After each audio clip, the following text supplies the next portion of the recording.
Howdy, and welcome back to Gale FFTCG. I'm Serah, your host, and blowing in on the north wind, it's the Mono Wind deck tech. Deck list is in the description if your attention span is fried by the algorithm, but if you want to stick around, I'll start with a little anecdote. So, this list is in response to a bit of a disgruntled experience with the Belgamine Mono Wind. I bought Belgamine at a playset because I've been on a little bit of a budget recently. I thought, hey, Belgamine is a cool card that will slot in nicely into the old Mono Wind shell that I have a ton of. So yeah, like I was very happy and excited to play this particular iteration of the list. And then I played it a bunch and was not the biggest fan. I wasn't actually that happy with the way that the list looked or played. It felt like there just wasn't enough pressure with a good storm turn. You needed to get your opponent's stuff off the field, but then you didn't have a lot of power to back it up. You didn't have the threats of a lot of forwards to push back, and I kind of wanted something different. I think the next logical step in anyone's journey of getting better as a player is to start knowing what they want out of a deck and starting to lean into that. So without further ado, I decided to go ahead and build a wind deck with 20 forwards. There's a lot of I wanted more card advantage. I wanted more ways of going in and pulling off a storm turn, but then that threatened lethal. Doing multiple storm turns that don't threaten lethal is just a bit of a waste. And at least in my testing, that's what I found. So I didn't want to waste my storm turns. I wanted to make sure that I had maybe fewer storm turns, but a lot more payoff for those storm turns by just smacking my opponent in the face and winning on the spot. We're on 13 backups, very, very small amount of backups, but very, very powerful in terms of searchability. Some of our forwards can even search us other cards in our backup line. So basically, we wanted to run as few backups as possible, but this deck usually hits 2 or 3 by turn 2, and from there, any extra one that we draw is just candy. We do want to hit 4 so we can get Furfina. It is worth noting, but there's lots of ways for that to happen. I'll explain those in a bit. For summons, we're down to 12 summons, just the typical Serah, Alexander, Chocobo. Easy cards to get a hold of in terms of their in terms of what they do and the power level. I think they all came out in the Recollection set, maybe something like that, which was super cool. So go and pick those up if you're really interested in this list. And just a couple pieces of removal. For monsters, because we want more forwards and that sort of thing, I did add 2 copies of Ochu just to give us an extra chain extender and also punish our opponent if they get cheeky with early aggro. So yeah, we are a combo deck. Our weakest matchup is aggro, and we are a wind and light deck. Citra basically reads as a wind card, but we'll get into that a little bit later. So for our engines, we have the Chocobos, FFCC, and Storm engines, and then there's like some extra miscellaneous cards here. So in our list, we've got 1 copy of Azana, which can search any Chocobo, including the summons, which is kind of fun. You can storm off of that by playing Azana, search the Chocobo summon that bounces, bounce the Azana, do that again if you need to get up a storm turn on an early turn. 3 copies of Chocobo Sam, just very easy to search. Can search Fat Chocobo into Chocolate on, if you have it in turn 1, you search Fat Chocobo, play Fat Chocobo in turn 2, and then play Chocolate from deck onto field. That's really good. If you have Azana and you know your opponent's playing something a little bit more aggressive, you can play Azana, go search for Fat Chocobo straight away, play it on the next turn, and play Chocolate out to hit 2 backups. Just know that Azana can't search for Chocobo Sam. We are on our FFCC package. 2 copies of Norstallion, 1 copy of Stiltskin. Again, if you open either Chocobo Sam, Izana, or Norstallion, you just want to hit 2 backups and hope, and either you'll draw into the rest just by proxy of being able to find a lot of cards and the amount of card draw this deck has, or you'll already have some in hand. Our Storm Engines, we have 2 copies of Rosa, which activates things on cast 3, activates all our backups on cast 3, sorry, and then on cast 5 flips over the top card. If it's a wind character, we can play it. Or no, if it's just a character, sorry, we can play it. Which is fun about this deck is that because we're more characters than not, this has gone off quite a few times. And I have flipped 2 CP Zidane off of this, stole like the top card of my opponent's deck, all that sort of stuff. It's kind of mean, to be honest, but it's a great card. We've got 1 CP Evray to just activate 1 backup once per turn. We have Atomos, which is just Rosa Light, just cast 2, untap things. So if you're going for a Storm turn, remember to play Atomos first, then cast something second. The other unique kind of card here is Ash, 2 CP, and if you have 6 or more characters, she gains plus 2k and can't be targeted by summons or abilities. And if you've cast 3 or more cards during your turn, at the end of turn, you get to draw an extra card. So Ash is just really hard to remove, and it's card advantage. And it could be a 7k. It kind of covers all the things I wanted this deck to do by being a sticky forward that can basically be a payoff for a Storm turn. Lots of cool stuff there. And in the little miscellaneous category, we've got the Class 8 Moogle, 2 CP. It's not searchable. I decided not to run the Chocomog 1 CP one that can search for it. That's something you could maybe try out. I just found that if I drew it, it was great. If I didn't draw it, I didn't care. And yeah, there was space enough for me to just kind of keep it there as its own thing. It does open up game plans if you can get it. Meaning that we can go into some of the Earth and Wind limit breaks, but because there's no extra deck restriction, if you don't see it, then you just don't have to use it.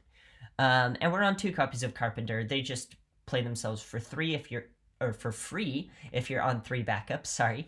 And they're just generally really good. We're not running 5 CP Luso because we're running the 1 CP Luso, but again, if you draw into these, then you're just off to the races, so yeah. Our combos I've kind of broken into 2 categories, our extenders and our payoffs. And you'll notice that there are quite a lot of extenders and not a lot of payoffs. So we've got Riku, which just when it enters reveals the top card. If it's a wind card, we can add it to our hand. Pretty easy to get to that. We have Rosa, which we've talked about. We have 3 copies of 3 CP Lulu. When it enters, we get a summon back from bin. And if we cast a summon, we can we can make something be set to 5k.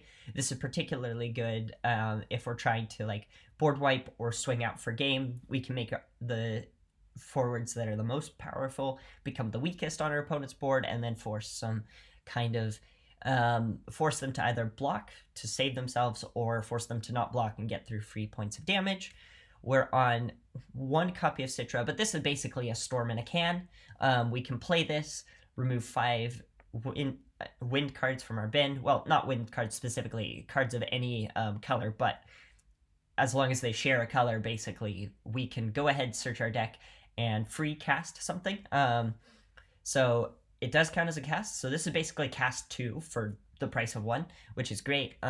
We've got a Serah, which activates our backups, lets us dig for, lets us go into our bin to get back forwards, etc. It just kind of builds up a big storm turn. Again, it's a storm in a can. Alexander draws us 1 card when we cast it, 2 if it's on cast 4. Chocobo, I've already talked about, bounces cards back to hand. Ochu activates, and if we are needing another storm turn, we can just cast Chocobo on this because it damaged 3 Ochu, sorry, becomes a 7k forward, so we can just bounce it and activate and bounce and activate and just kind of loop that, which can be quite fun. And we're on Atomos, which I've already talked about ad nauseum. And the payoffs, though, you'll notice actually are quite minimal. We're on 2 copies of Luso. It draws a card on cast 3 and on cast 7 deals 8k to the board. If we have Lulu and we've cast a couple summons, we can really set our opponent's board down to, 5ks for the things that would survive a Luso board wipe. I found it so much easier in this version of the list to pull off a Luso board wipe. The card does kind of go up in priority in a way. However, that doesn't mean necessarily that that's a bad thing. We've got a Serah to get it back. We have a bunch of ways of bouncing it, and if we do lose it, then we'll still be fine because we have a bunch of other forwards that can draw us into answers or into ways to get it back, or kind of whatever, really. We're also playing Noctis in our limit break to get it back if we really need it. Yeah, there's just a lot of Luso. Like, if you miss on a Luso, it's fine. You still have a board full of guys that can continue on the path to victory, as it were. I've also included No in the payoff. No is very, very good. I looked at this card and went, I think it's okay. And then Andy of the YYT just showed me how much better it was. And this card is really great if you can loop it with Chocobo. When it enters the field, it deals 2k to something. If it's been cast if it's cast 3 or later, it deals damage equal to its power to a forward, which is really super great. So at damage 3, No can also gets a 2k buff. So if you play this, you deal 2k. Maybe this is your cast 1 or 2. Then you can bounce it back to hand with Chocobo, play it again, deal something 7k or 5k. The other cool thing is if you have Lulu on the board, you can go ahead, bounce, set something to 5k, play No, even if you're not a damage 3, and then No can deal damage to that thing and kill it, which is really strong. Yeah, I count this as a payoff because it's kind of loopable and spammable and removes things from the board, which is kind of what we want to do in this list. Our protection is actually pretty small, to be honest. Ash being untargetable and sticky and giving us cards is really strong. We're running 3 copies of Fina.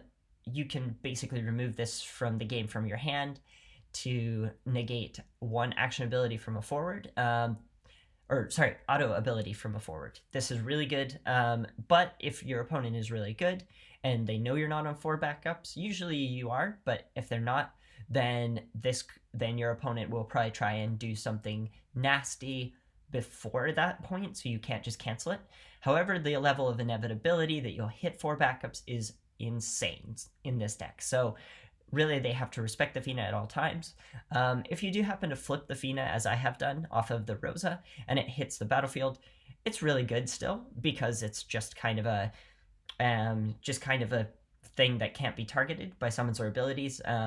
That's just a fun line of text that they added. I don't know why they added that, but sometimes it really matters, especially in the kind of current meta where targeting a thing to kill that thing is really prevalent. The other cool thing is if Fina's on the field, we have Chocobo. Chocobo kind of just does everything in this deck. It's also a bit of protection in that it can just bounce something that's about to die back to hand and you draw a card off of that. But also, if you have a Fina on the field for whatever reason, you can Chocobo the Fina back into hand if you have 4 backups and then pitch it. And there's a couple of crazy little things and interactions that you can do with Fina and Chocobo that are just super fun. For our advantage, I've broke it down into 3 different categories. We've got card advantage, which, no surprise, all these cards basically say draw a card or get a card back in a hand. The biggest one here is 2CP Zidane. I would argue probably one of the best cards in the deck. I'm very sorry, Remy, for what I have done with Zidane to you in our games. Zidane is just horrifying. When it enters the field, we take the top card of our opponent's deck and remove it.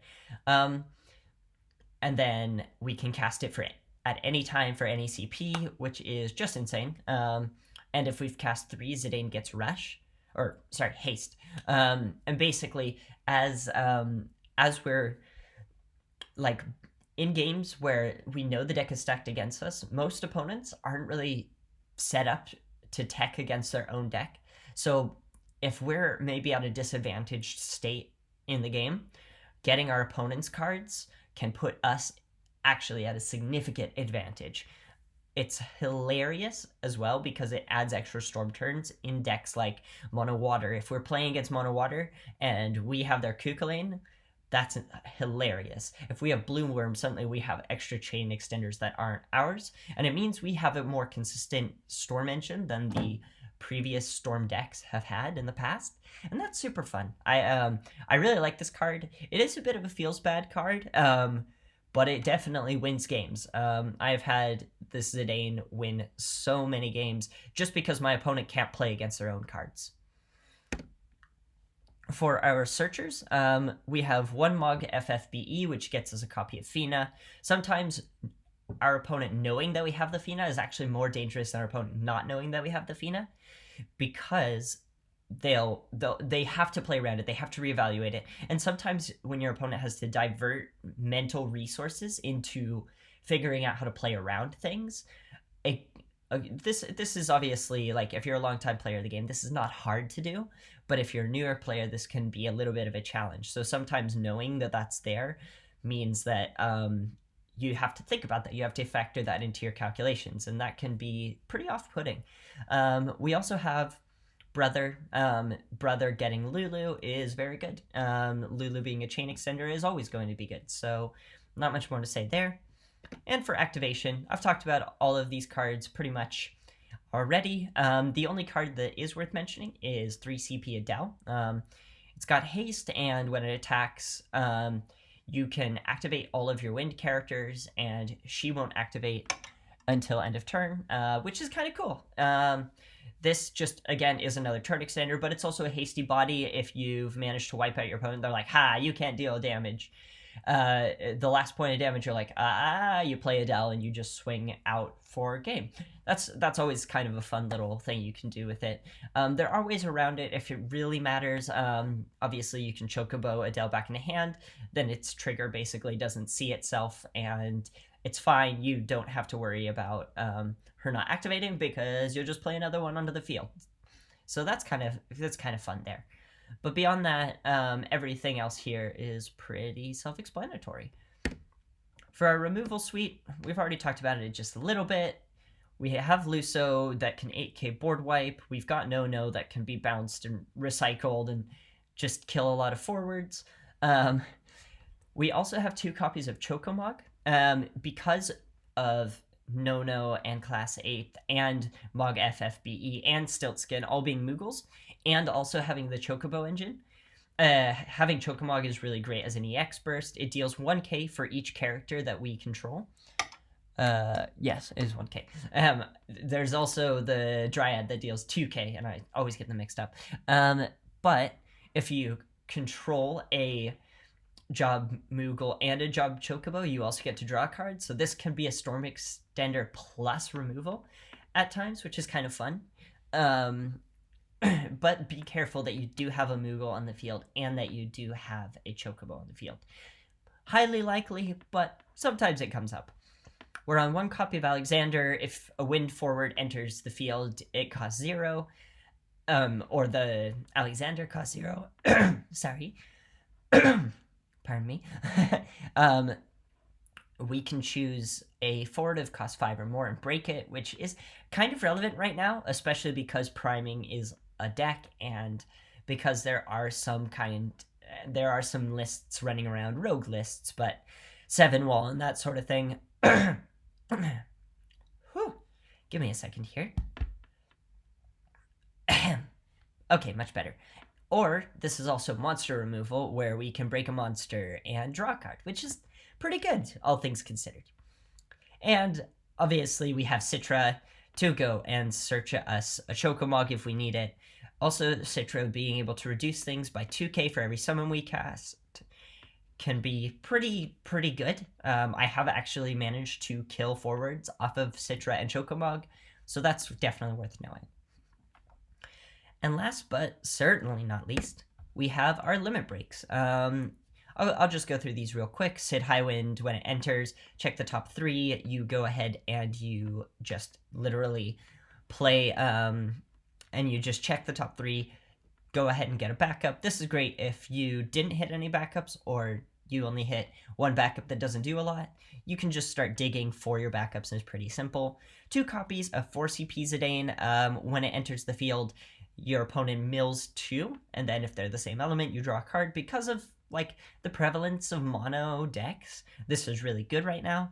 Not good for every matchup, but it's decent. Be careful you don't play 2 CP Zidane and this Zidane on the board, as they can't be played together at the same time. But just knowing when it's worthwhile to do so is kind of important. Also, it's worth noting that the Zidane can't be blocked by forwards of cost 3 or more, so that's kind of fun. We're on 1 Vajaharawu. Say that 10 times fast. When it enters, you can choose one of 2. You choose either a damage forward and break it, or choose 1 forward opponent controls and 1 forward you control, and they basically deal damage to each other.